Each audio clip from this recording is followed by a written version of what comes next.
Bonjour et bienvenue sur Charging Station pour un nouveau grand essai électrisant, celui aujourd'hui du Tesla Model Y dans sa version standard, un essai givré, vous le voyez, c'est la nouvelle version disponible du Tesla Model Y, la version la plus accessible.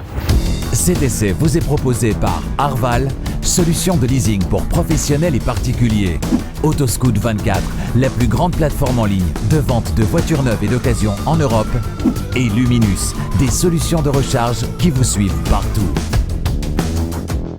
Un Tesla Model Y neuf proposé sous les 40 000 €, sans prime ou autre bonus. C'est maintenant possible avec cette version standard, proposée à partir de 39 990 €, 39 990 € en Belgique et en France, 39 990 francs en Suisse. Alors évidemment, pour obtenir ce prix, 11 000 € moins élevé en Belgique que la version juste au-dessus, la version Premium Grande Autonomie Propulsion, il a fallu faire des concessions, des équipements ont été retirés.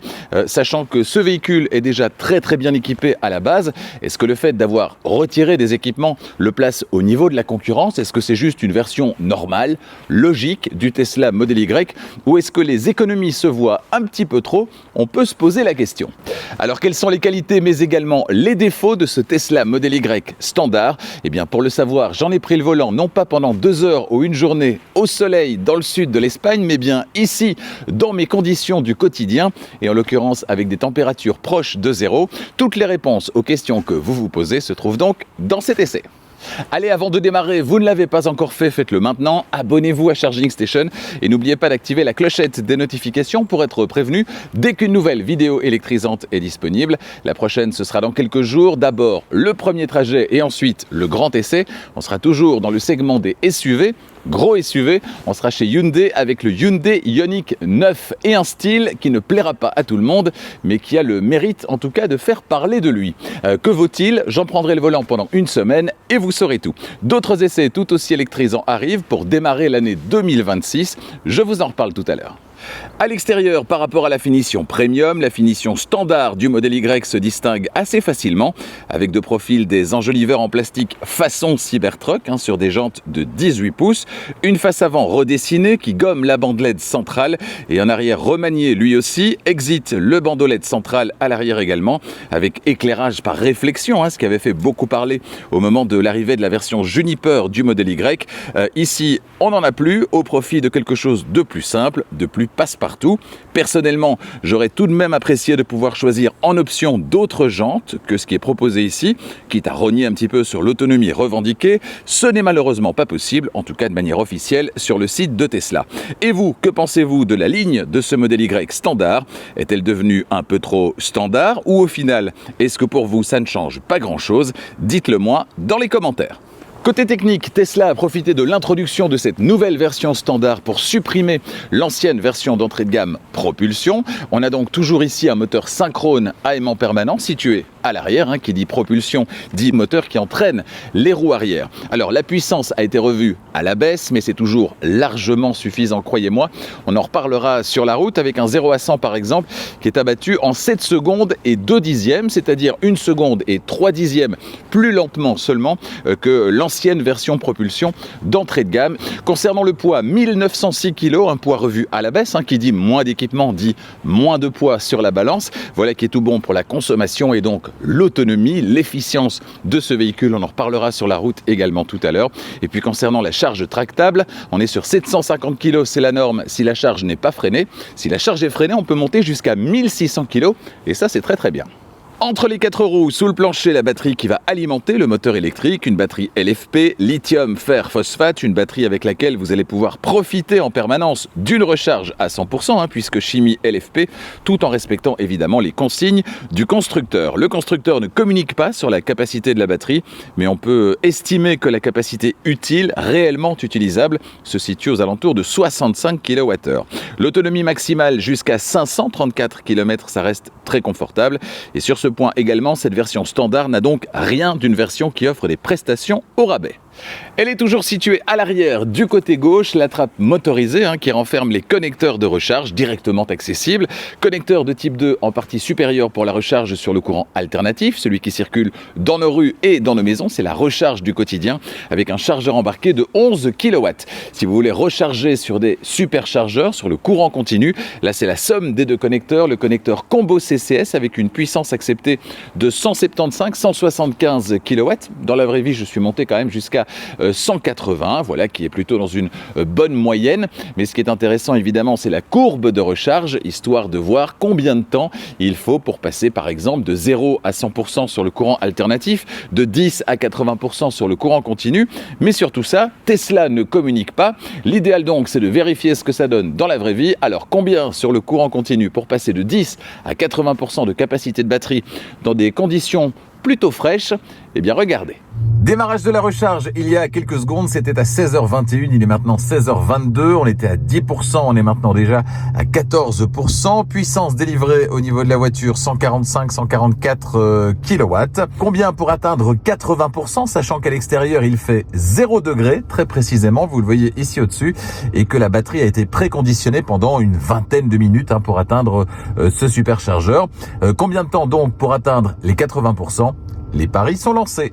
Alors malgré le préconditionnement de la batterie, la voiture m'annonce que la température est basse et que la vitesse de recharge est limitée par la basse température de la batterie et que le véhicule est en train d'augmenter la température de la batterie pour améliorer la vitesse de recharge, mais donc a priori on n'aura pas des performances optimales.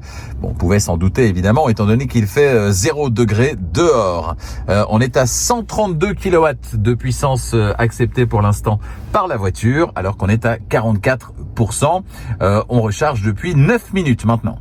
Voilà, on arrive à la fin de la session de recharge, 16h45, ça fait donc exactement 24 minutes que la session a démarré et il reste une petite minute d'après le système d'infodivertissement ici pour atteindre les 80%, on est à 79,79, on est parti de 10, on va jusqu'à 80, ça veut dire que comme on a chargé 44 kWh, allez ce sera sans doute 45 pour arriver à 80, 45 kWh équivalent à 70%, 70% de la capacité de batterie. Donc on n'est pas sur une très grosse batterie, mais 25 minutes pour passer de 10 à 80, ça reste quelque chose d'acceptable. Certainement, évidemment, dans les conditions climatiques qui sont celles d'aujourd'hui, à savoir 0 degré au thermomètre et malgré le préconditionnement de la batterie, une batterie qui n'était pas à température optimale au moment où j'ai démarré la recharge. Voilà, on arrive tout à la fin, la puissance de recharge continue de diminuer, batterie presque rechargée. Bon, on imagine que on va atteindre les 80% dans les prochaines secondes. Mais donc voilà, à peu près 45 kWh récupérés pour passer de 10 à 80% en 25 minutes. Oui, 25 minutes exactement, puisqu'on a démarré à 16h21 et qu'il est 16h46. Voilà la performance obtenue. Et à l'instant, effectivement, la recharge s'arrête. Performance obtenue avec ce Tesla Model Y standard dans les conditions qui sont celles d'aujourd'hui, qui sont des conditions un peu compliquées. Vous le savez, les batteries n'aiment pas le froid. Et là, en l'occurrence, il fait 0 degré. Je trouve que tout cela est quand même plutôt pas mal. 25 minutes pour passer de 10 à 80%. On n'est pas sur les plus rapides, on n'est pas sur une architecture 800 volts, mais de nouveau, on est sur la version la plus accessible du Model Y. Et en termes de recharge, certains font bien pire. Toujours concernant la recharge, Luminus, partenaire de Charging Station, vous propose des solutions de recharge qui vous suivent vraiment partout, à la maison, au travail, mais également sur la route. Luminus, ce sont des bornes de recharge de dernière génération qui vous permettent de profiter de votre nouvelle voiture électrique dans les meilleures conditions et surtout au meilleur prix, notamment si vous rechargez à la maison. Vous voulez découvrir l'offre de Luminus en matière de solutions de recharge? Eh bien, surfez sur luminus.be/e-mobility. L'ouverture du haillon, elle est électrique, même sur cette version standard, et la capacité du coffre est évidemment toujours très généreuse. Ça reste l'un des gros points positifs du Model Y face à une concurrence qui peine à proposer des capacités de coffre aussi importantes. Parmi les aspects pratiques, on va regretter l'absence de cache-bagages sur cette version standard.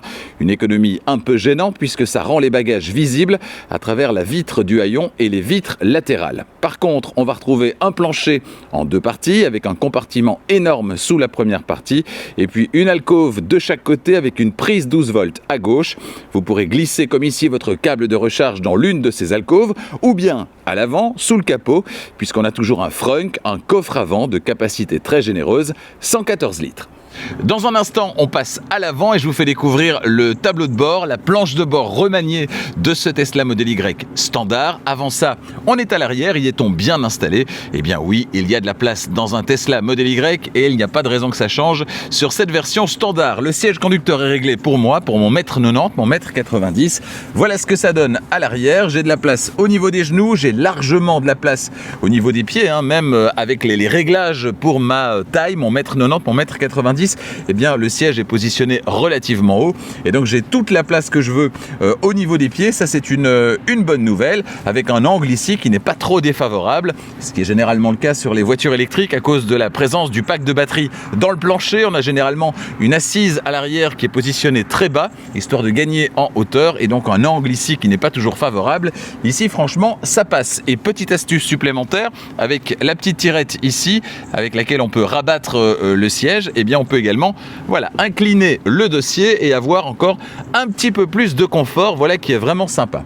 En matière d'équipement, il a fallu faire l'impasse sur certaines choses dans cette version standard du Model Y, notamment le toit vitré.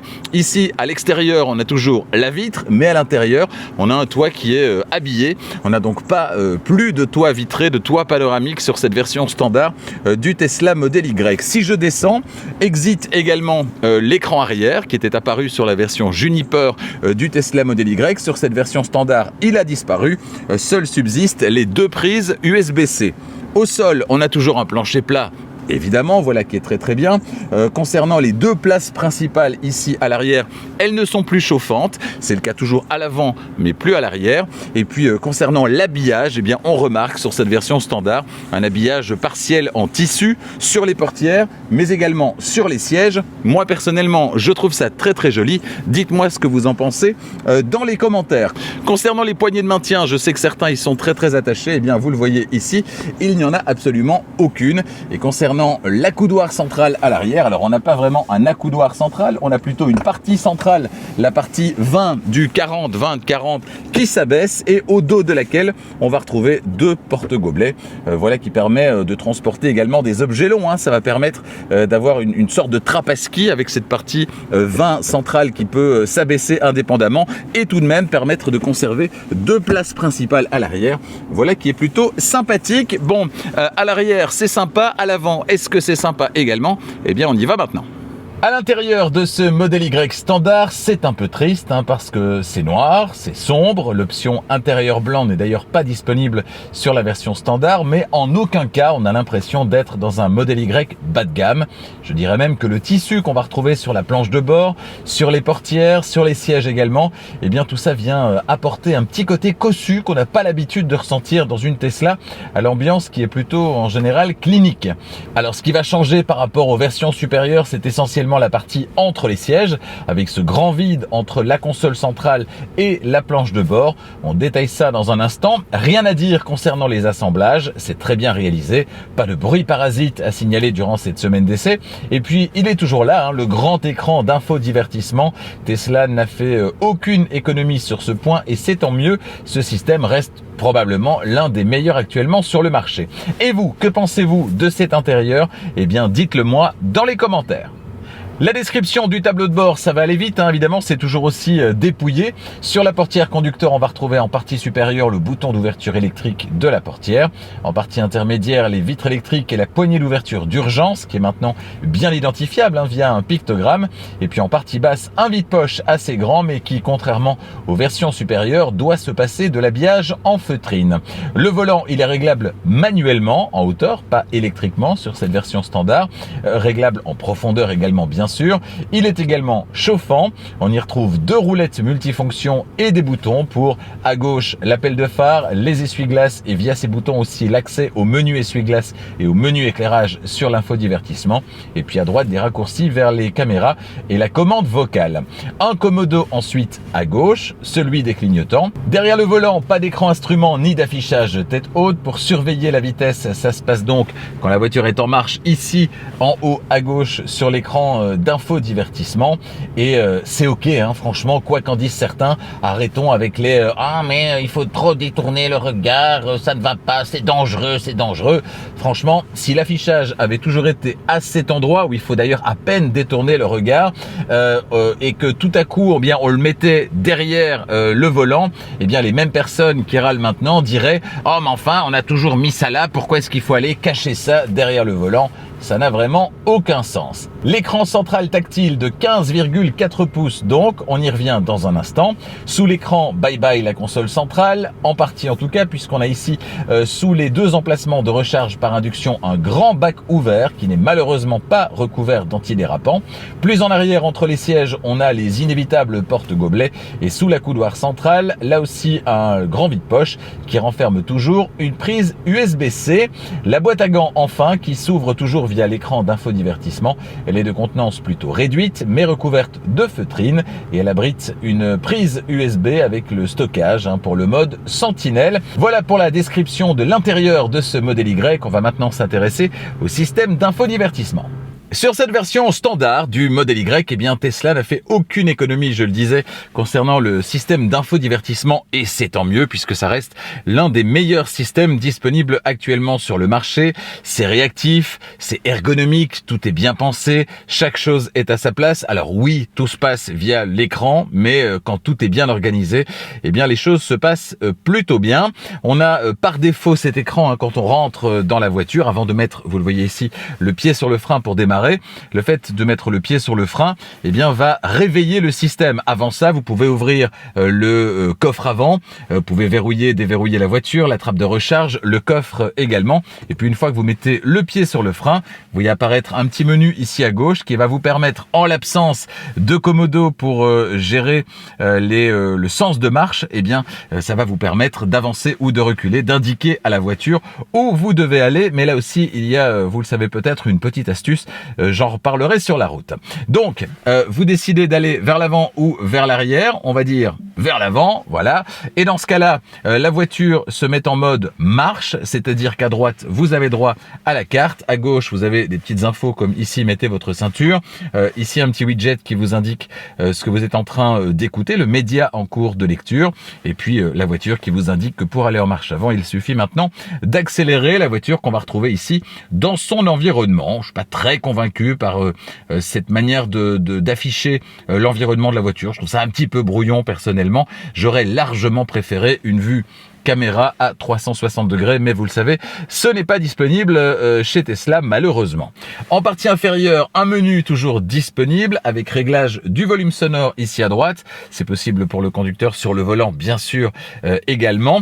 Le réglage de la température pour le passager, pour le conducteur. Réglage des sièges également disponible ici. Le menu général, on y va dans un instant ici. Quelques raccourcis disponibles au bas de l'écran ici. Et puis hop, les trois petits points qui permettent d'ouvrir la totalité du menu et d'avoir accès à des fonctions spécifiques, notamment concernant le chauffage et la climatisation, et puis à toutes les applications disponibles ici. Alors on va minimiser ce menu et on va aller dans le menu voiture qui se trouve ici. Tout cela est très fluide, tout cela est très ergonomique. Franchement, c'est un plaisir à utiliser. C'est très intuitif. On a les profils en haut, la connectique également. On peut rechercher dans les réglages. Ici, les contrôles de base. Ça vous permet, une fois que vous appuyez directement sur la voiture, et bien d'ouvrir, bam, la boîte à gants par exemple. Voilà. Également d'avoir les réglages de base, rétroviseur, direction, les sièges, etc., etc. De passer en neutre, c'est possible également si vous allez au car wash. La sécurité enfant, le menu phare, c'est disponible ici également, tout comme le menu essuie-glace. Ensuite, la dynamique avec accélération, confort standard, décélération réduit standard, j'en reparlerai sur la route, etc., etc. Vous allez pouvoir régler la recharge, l'autopilote, ça aussi on y reviendra sur la route. Le téléphone que j'ai utilisé comme clé la plupart du temps cette semaine, faut d'ailleurs pas que j'oublie de rendre la carte clé que j'ai pas utilisée cette semaine, qui est restée dans la poche d'une de mes vestes. Faut vraiment pas que je l'oublie en allant ramener la voiture. Et puis l'application Tesla, un mot pour dire qu'elle est juste géniale, ça il faut bien le dire.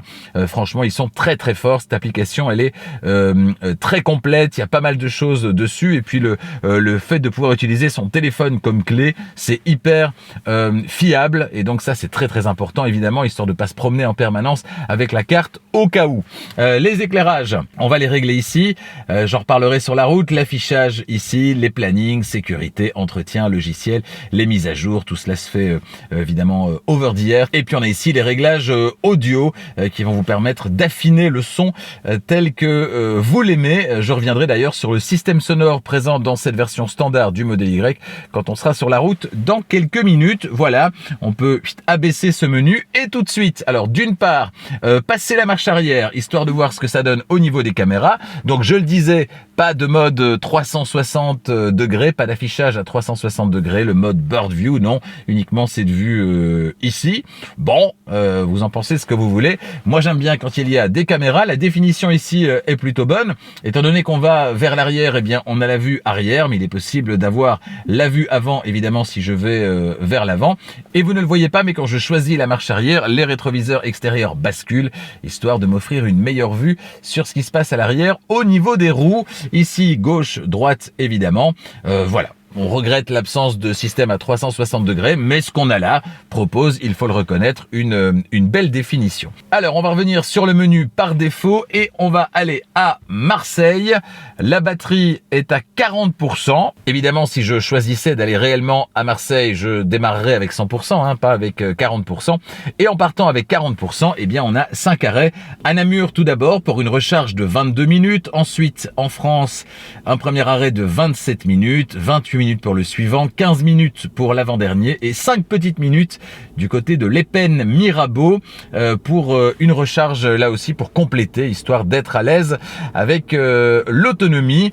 Évidemment, on a l'excellent planificateur de Tesla qui, là en l'occurrence, préconditionne déjà la batterie pour la recharge rapide. Quand j'arriverai au premier arrêt à Namur, on peut vraiment lui faire confiance et ça c'est l'une des grosses forces de Tesla, quoi qu'on en dise, même si les autres véhicules ont maintenant accès au réseau Tesla, pour la plupart en tout cas, même si les Tesla peuvent également évidemment se recharger ailleurs, être dans une voiture où vous savez que quoi qu'il arrive, vous arriverez toujours à destination en vous arrêtant toujours aux meilleurs endroits, avec la connectivité qui peut exister entre les véhicules Tesla et le réseau de superchargeurs Tesla, c'est quand même extrêmement rassurant. Donc si vous passez à la voiture électrique, c'est sûr que avoir le réseau de chargeurs Tesla sous la main en permanence, ça va vous rassurer, même si pas mal d'entre vous sans doute rechargeront essentiellement à la maison ou au travail et pas forcément à des superchargeurs, ça va dépendre fort de vos habitudes, mais c'est vrai que le fait d'avoir ça disponible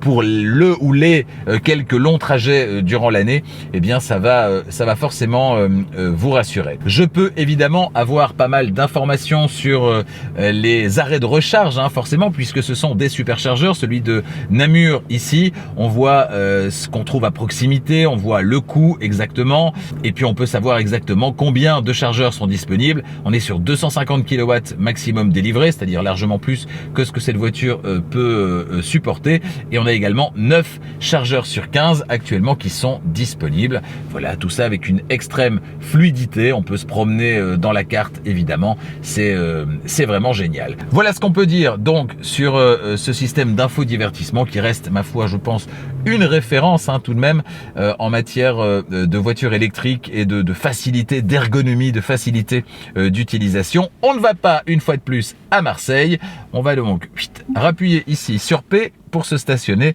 et maintenant je vous livre mes impressions sur la route après une semaine à son volant. Pour démarrer, pied sur le frein, vous balayez vers le haut ou vers le bas, ici à gauche sur l'écran d'infodivertissement, et le modèle Y est prêt à s'élancer. Alors je reste persuadé qu'un Komodo qui a disparu ici à droite derrière le volant reste une solution qui est plus ergonomique au quotidien, mais soit, très honnêtement, on peut s'y faire, c'est pas pour moi un défaut rédhibitoire non plus. Notez que vous pouvez aussi confier à la voiture le fait de deviner si vous allez partir en avant ou en arrière pour éviter de faire le petit balayage sur l'écran. Alors, elle se trompe parfois, généralement dans les situations qui sont peu évidentes, peu claires, raison pour laquelle cette semaine j'ai préféré laisser le système en manuel. Dès les premiers tours de roue, qu'est-ce qu'on constate? Eh bien, c'est ferme, sans surprise, mais c'est pas forcément à cause des sièges. Les sièges dans cette version standard, ils sont en cuir vegan et tissu. Alors au-delà du fait qu'ils sont plutôt valorisants à l'œil, ils sont aussi plutôt confortables. Comme le volant, ils sont chauffants uniquement à l'avant sur la version standard et ils ne sont plus ventilés. Les réglages, eux, sont toujours électriques, mais plus via une commande physique sur le côté de l'assise du siège. Non, ça se passe via le système d'infodivertissement avec heureusement un petit raccourci au bas de l'écran.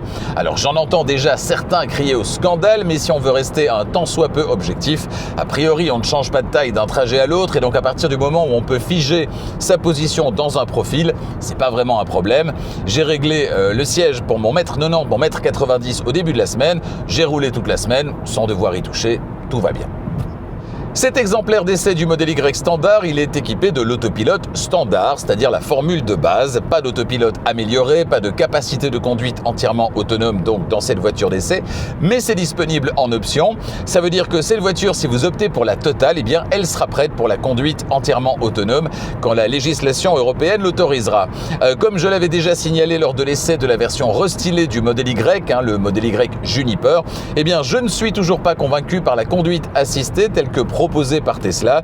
Si je n'ai rien à dire concernant le régulateur de vitesse adaptatif qui fonctionne bien, avec des adaptations qui sont douces, naturelles, je ne peux malheureusement pas en dire autant de la conduite assistée qui ajoute donc le centrage sur la voie de circulation, un système toujours proposé en mode bêta, c'est indiqué dans les menus du système d'infodivertissement, un centrage que vous allez devoir casser avec un coup de volant assez appuyé quand vous voudrez changer de voie de circulation. La voiture ne vous rend pas la main en fait de manière aussi naturelle qu'espéré au moment de dépasser, même si vous avez évidemment bien pris soin d'activer le clignotant. Alors je ne doute pas que la conduite entièrement autonome sera super, mais en attendant, croyez-moi, l'autopilote standard en mode régulateur de vitesse adaptatif, franchement il fait très très bien l'affaire. Gardez votre argent pour vous offrir une peinture métallisée par exemple, ou un crochet d'attelage, ou bien de belles jantes. Un Tesla Model Y, ce n'est pas un Citroën IC5 Aircross, par exemple. C'est même tout le contraire. Alors oui, on est sur des pneus un peu plus épais, avec des jantes plus raisonnables de 18 pouces, mais on a aussi ici des suspensions passives, alors que les versions premium peuvent compter sur des amortisseurs dépendants de la fréquence, et même sur un amortissement électronique variable sur la version supérieure performance. Si votre critère numéro 1, voire le numéro 2, voire le numéro 3, c'est le confort, eh bien passez votre chemin. Cette voiture n'est clairement pas celle qu'il vous faut. Si par contre vous aimez sentir la route, faire corps avec la voiture, communiquer avec elle, avoir des sensations notamment au niveau du volant, je dis communiquer pour ne pas dire communier avec la voiture, ce modèle Y pourra alors sans doute vous convenir. Oui, c'est ferme, voire très ferme, on n'est pas non plus sur un bout de bois, n'exagérons pas. À vous de voir simplement où vous placez le curseur entre confort et dynamisme, parce que de la puissance, il y en a encore en suffisance, ça je peux vous le dire sur cette version standard, même si elle a été revue à la baisse, le plaisir de conduire, il est toujours bien présent, ça c'est sûr. Les sensations au volant, elles passent aussi par le filtrage plus ou moins prononcé des bruits de roulement et des bruits aérodynamiques. Le modèle Y n'a jamais été le SUV le plus silencieux, certainement sur les revêtements les plus granuleux où les bruits de roulement se font plus présents, mais dans l'ensemble, ça reste tout à fait acceptable, même si on regrettera l'absence de couvre-bagages à l'arrière aussi pour sa capacité à gommer les bruits qui viennent de l'arrière. Le système audio, dans cette version standard, il a lui aussi subi un régime strict avec un nombre de haut-parleurs qui a fondu, il est passé de 15 à 9 sur la version grande autonomie propulsion, donc la version juste au-dessus, et à 7 seulement sur cette version standard. Cela dit, le son, lui, reste bien meilleur, assez étonnamment d'ailleurs que sur pas mal de véhicules concurrents, auxquels il n'aura donc rien à envier. Le son chez Tesla, il a toujours été très bon, et c'est toujours le cas ici, même avec 7 haut-parleurs et pas 9, et pas 15, bravo Tesla. Pas de changement par contre concernant le diamètre de braquage, on est toujours sur 12,1 mètres, 12,13 mètres précisément. C'est beaucoup et clairement le modèle Y n'est toujours pas le SUV le plus à l'aise en ville et plus globalement dans les espaces exigus. Alors on se fait à tout, c'est certainement pas un critère éliminatoire, c'est pas rédhibitoire, mais tout de même, et on ne peut pas dire que le système de caméra soit l'allié ultime puisqu'on n'a pas ou toujours pas un vrai système de caméra à 360 degrés comme on peut en trouver un chez tous les concurrents ou presque. Mais heureusement, la caméra avant, elle est restée sur cette version standard, c'est déjà ça. Et on se consolera donc avec une définition des caméras qui, on l'a vu tout à l'heure, reste très convaincante avec le petit plus proposé par Tesla, toujours concernant les caméras. C'est le mode Sentinelle, celui qui va surveiller votre Tesla en votre absence. Ce n'est pas un secret pour celui ou celle qui aime la vraie conduite à une pédale. Un modèle Y et plus globalement une Tesla, c'est toujours un régal à utiliser. C'est bien calibré, ça fonctionne de manière intuitive. Franchement, l'essayer, c'est l'adopter, comme on dit. Rien à dire donc, si ce n'est qu'un petit réglage dans le système d'infodivertissement vous permettra en plus un ralentissement réduit, donc un peu moins prononcé au lever de pied de l'accélérateur pour ceux qui préfèrent. Notez aussi que la pédale de frein propose un freinage mordant, un toucher qui est très intuitif. Bref, rien à dire, c'est top. Les phares, ils sont bien à technologie LED, mais pas matriciels sur cette version standard. Ça, c'est réservé aux versions supérieures, de manière assez logique d'ailleurs. Par contre, l'allumage, l'extinction et le basculement automatique feu de route, feu de croisement, tout ça reste bien présent. Et j'ai pas noté de fausses notes en matière de basculement automatique cette semaine. Il s'est toujours produit à bon escient. C'est un bon point. Alors que, petite anecdote, les essuie-glaces, eux, se sont actionnés quelques fois pour rien cette semaine, alors qu'il ne pleuvait absolument pas. Sans doute une petite envie de se dégourdir les jambes, ou plutôt les bras. À l'intérieur, le bandeau LED apparu sur le modèle Y Juniper et qui court d'une portière à l'autre en passant par la base du pare-brise est aux abonnés absents sur cette version standard. Dommage. L'intérieur est déjà très sombre. Alors dans l'obscurité, c'est vraiment très sombre. Dans un instant, on se retrouve à l'extérieur pour parler du prix de ce Tesla Model Y standard. On en a déjà parlé tout à l'heure. La conclusion de cet essai également, est-ce que c'est un vrai Model Y ou un Model Y au rabais? Je pense que vous avez déjà quelques éléments de réponse. Éléments supplémentaires avec l'autonomie et donc la consommation de ce Tesla Model Y standard. L'autonomie théorique, c'est jusqu'à 534 km en cycle mixte norme WLTP sur cette version. J'ai opté la plupart du temps pour une conduite tranquille, tout en conduisant de temps à autre de manière plus dynamique. Et cette semaine, il a fait froid entre -3 et 5 petits degrés au thermomètre. Sur l'ensemble de la semaine, j'ai parcouru plus de 600 km avec au moins 2 trajets par jour de 50 km, mes trajets domicile-travail du quotidien, avec à chaque fois une remise à température du véhicule qui dort dehors chez moi et dans un garage fermé sur mon lieu de travail. Des trajets domicile-travail qui se font majoritairement sur autoroute. En ce qui me concerne, je vous le rappelle, c'est important. En tenant compte de tous ces paramètres, je suis arrivé à une moyenne de 17,5 kWh au 100 et cette valeur, elle va m'autoriser un peu plus de 350 km sur une recharge à 100%. Oui, même avec les températures très fraîches de cette semaine, avec des températures plus clémentes et ou moins de voies rapides, on pourra sans problème réduire cette moyenne et atteindre les 400 et dépasser les 400 km réels sur une seule charge. C'est évidemment très confortable.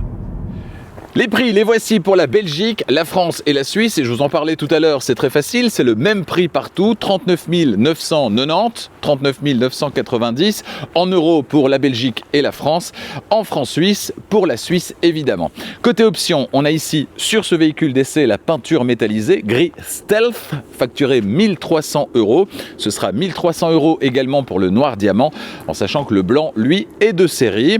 On a également la possibilité d'avoir d'autres options, pas très nombreuses, notamment le crochet d'attelage, ce sera 1350 € en Belgique, et puis les packs autopilote amélioré ou capacité de conduite entièrement autonome, c'est respectivement 3800 ou 7500 € toujours en Belgique. Prix total de cette voiture d'essai en Belgique, 41 290 €, 41 290 €. Et vous dites là, hop, les calculs sont pas bons, Kevin. Eh ben si, parce qu'on a 1000 € qui viennent comme ça débarquer, ni vu ni connu, sur le bon de commande et qui correspondent aux frais de livraison, 990 €, 990 €. Et puis on a 10 petits euros de frais de recyclage, pas chouette. Surfez sur le site internet de Tesla qui correspond à votre pays, configurez votre modèle Y idéal et déterminez votre prix. Toujours concernant le prix, Arval, partenaire de Charging Station, vous propose des solutions de leasing, de location longue durée pour les entreprises, mais également pour les particuliers, avec 2 avantages principaux. 3 pour les entreprises parce qu'on a aussi la déductibilité. 2 avantages principaux tant pour les entreprises que pour les particuliers. C'est d'une part la valeur résiduelle. Vous ne prenez pas le risque de savoir combien cette voiture ou n'importe quelle autre vaudra dans 3 ans, 4 ans ou 5 ans. Difficile de le dire aujourd'hui avec cette transition technologique que nous vivons actuellement en passant de la voiture thermique à la voiture électrique. Ici, dans la formule de leasing, eh bien, c'est la société de leasing qui prend le risque de la valeur résiduelle. Ce n'est pas vous. Et puis, deuxième avantage, c'est bien sûr le sens même du leasing opérationnel ou du private lease, c'est que tout est compris, la mise à disposition de la voiture pendant le contrat en intégralité. Et puis, deuxième avantage et non des moindres, une mensualité constante avec tout qui est inclus, la mise à disposition de la voiture, mais également les frais annexes comme le remplacement des pneus, l'assurance ou encore les taxes. Tout ça est inclus dans ce que vous payez mensuellement. Tout ça est lissé sur la durée du contrat. Pour au moins ces 2 bonnes raisons, eh bien, n'hésitez pas à demander une offre à Arval en les contactant via le site internet d'Arval qui correspond à votre pays. Votre prochaine voiture, vous la voulez tout de suite ou peut-être en avez-vous besoin tout de suite pour des raisons professionnelles par exemple? Eh bien, dans ce cas-là, visitez Autoscout24. C'est la plateforme de vente de véhicules en ligne numéro 1 en Europe avec plus de 100 000 voitures qui vous attendent immédiatement, disponibles tout de suite, des voitures d'occasion bien sûr, des occasions récentes, mais également des véhicules neufs et notamment de plus en plus de véhicules 100% électriques. Vous rentrez vos critères dans le petit moteur de recherche et vous recevez évidemment en retour une sélection la plus précise possible. Plus vous introduisez de critères, plus la sélection sera précise, de modèles qui vous correspondent et qui sont donc livrables immédiatement. Sur Autoscout24, il y a également un espace dédié à la mobilité électrique avec un calculateur d'autonomie, un calculateur de temps de recharge. Sur Autoscout24, le site internet, vous pouvez également faire reprendre votre véhicule actuel. Vous rentrez ses caractéristiques et vous recevez en retour une offre de reprise. Et puis Autoscout24, c'est également dans la poche, au creux de votre main, sur votre smartphone avec l'application Autoscout24, disponible sur l'App Store si vous avez un téléphone Apple, sur le Play Store si votre téléphone tourne sous Google. Cette application, bien sûr, Autoscout24, elle est entièrement gratuite et elle vous offre la même puissance de recherche que via le site internet. Autant de bonnes raisons, évidemment, d'aller faire un petit tour sur autoscout24.be pour la Belgique, autoscout24.fr pour la France. Alors au final, cette version standard du modèle Y, est-ce que c'est un modèle Y au rabais ou est-ce que c'est toujours un vrai Tesla modèle Y? Eh bien sur cette version, Tesla a supprimé le superflu ou en tout cas le non nécessaire pour ne garder que l'essentiel, ce qui fait la force de Tesla, de la puissance qui, bien qu'en baisse, reste largement suffisante, de l'espace, un système d'infodivertissement au top, un très bon système sonore, une belle efficience et évidemment l'accès au réseau de superchargeurs au meilleur prix. Alors certains regretteront sans doute l'absence de sièges ventilés, de cache-bagages, d'éclairage intérieur, de toit vitré panoramique ou encore d'écran à l'arrière, mais tout cela ce n'est pas l'essentiel et on peut donc sans doute largement s'en passer. Et donc modèle Y standard égale modèle Y idéal? Eh bien pas tout à fait, puisque les défauts restent ceux du modèle Y, citons par exemple une conduite assistée qui est perfectible ou encore des suspensions très voire trop ferme, mais le verdict est sans appel. Oui, ce Tesla Model Y en version standard reste toujours un vrai Tesla Model Y, c'est-à-dire une voiture électrique aujourd'hui parfaitement recommandable. À bientôt sur Charging Station pour d'autres essais électrisants. Le prochain, ce sera donc la semaine prochaine avec le premier trajet et ensuite le grand essai du très grand Hyundai Ioniq 9. Ensuite, on démarrera 2026 sur les chapeaux de roue. On ira chez DS avec la DS numéro 8 et ensuite la semaine suivante la DS numéro 4. Et puis en janvier, je vous emmènerai également au Brussels Motor Show, au salon de l'auto de Bruxelles sur le plateau du Ezel, découvrir pas mal de nouveautés. Des premières mondiales seront présentées à Bruxelles, notamment chez Kia, la version définitive de la nouvelle Kia EV2, le petit SUV urbain qui avait été présenté il y a un petit peu moins d'un an maintenant à Barcelone à l'occasion de l'événement annuel de Kia qui s'était déroulé donc en Espagne. L'année 2026, elle s'annonce exceptionnelle une fois de plus en termes de nombre de sorties de véhicules 100% électriques et puis de qualité également de ces véhicules 100% électriques avec des autonomies en hausse, des temps de recharge qui vont baisser drastiquement également cette année avec notamment le 800 volts qui va arriver dans pas mal de marques où il n'est pas encore présent. Voilà qui s'annonce très excitant pour ne pas dire électrisant. Vous aimez les vidéos de Charging Station, n'hésitez pas à vous abonner et n'oubliez pas d'activer la clochette des notifications pour être prévenu dès qu'une nouvelle vidéo électrisante est disponible. Et si vous avez aimé cette vidéo, eh bien n'hésitez pas à la partager également, ça fait toujours plaisir. Au nom de toute l'équipe, je vous souhaite d'excellentes fêtes de fin d'année et déjà une excellente année 2026. On se retrouve donc dans quelques jours avec le Hyundai Ioniq 9. À bientôt.